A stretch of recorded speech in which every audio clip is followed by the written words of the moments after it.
Mula nung dumating si Live Good, kwento ko lang ng mabilis sa inyo, baka wala kayong idea. January 15, 2023. May nagtanong paano ko nakita si Live Good eh. After church, nag-google lang ako. May problema na kami sa huling kumpanya ko. Ewan ko, dinala ako ng Lord sa Google. Tinype ko lang, what are the latest MLM company right now? 2023. Lumabas, top 15. Number 1, Live Good. Number 2, Amway. Number 6, I think Young Living. Number 8, FLP, Forever Living. Sabi ko, ano bang Live Good? So, ni-research ko ngayon. Siyempre, do your own research, di ba? Tinay ko agad yung mga products. Kasi ano ko sa products eh. Pag-open ko pa na, nakita ko yung video ng nitric oxide, yung ating super red. Yung pinanggalingan kong company, nitric oxide ang pinaka-best na product. So, good sign sa akin ni God yan, ha? Para sa iyo yan, Coach Bernal. Second, ni-research ko si Ben Glinsky. Sino tong tao na to? Anong background dito? So, yung huling company ni Ben is Skinny Body. Alam niyo ba na Skinny Body, ang kanyang marketing plan is Matrix din. Alam niyo po ba yan?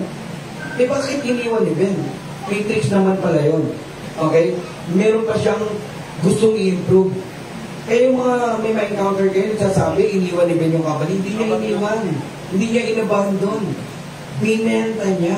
Tanungin ko kayo ngayon, kung pangit yung binenta niya, may bibili? Wala. Bakit may bumili? Diba? Unang reason kaya niya binenta, ayaw niya na masaktan yung mga gusto kong magtuloy. So, binenta niya. Meron kasi siyang gustong baguhin. Kasi ang Matrix dati, power of 3, 9, 27, 81, 243, gano'n ang Matrix. Medyo matagal, mabagal, mahirap. Pinadali niya, ginawa niyang 2 legs lang. Kasi paano ang tao, dalawa lang eh. 2, 4, 8, 16, 32. Mas pinadali niya. Kaya lahat kayo, dalawa lang ang leg. Tayo, sa gusto niyo talaga, kailalim na yan.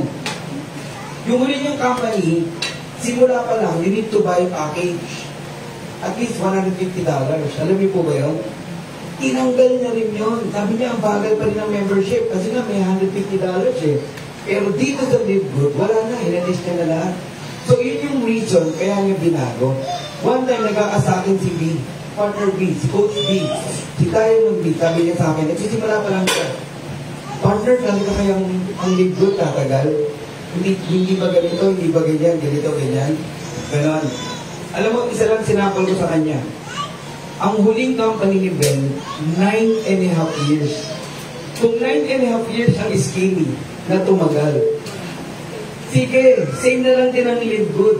9.5 years na lang din. Gano'n kaya tayo kayaman lahat? Yes!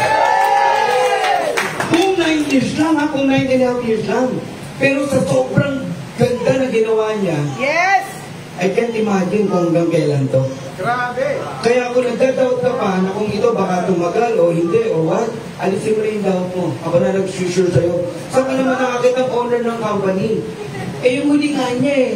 Puro ilang taon nang natumagal eh. Ito pang sobrang ganda. Yes. Ang nagsasara lang, hindi kumikita. Ang nagsasara lang, may problema. Pero magandang nangyayari. Ano sa'yo na magandang nangyayari? Pinag-uusapan na tayo from different MLM industry. Tayo pinag-uusapan. Yes!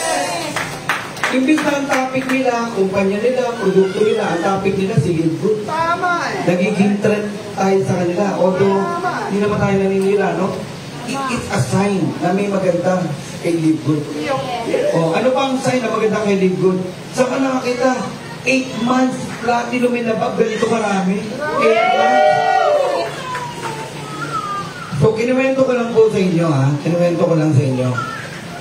Ngayon, balik tayo dito sa ating event, no?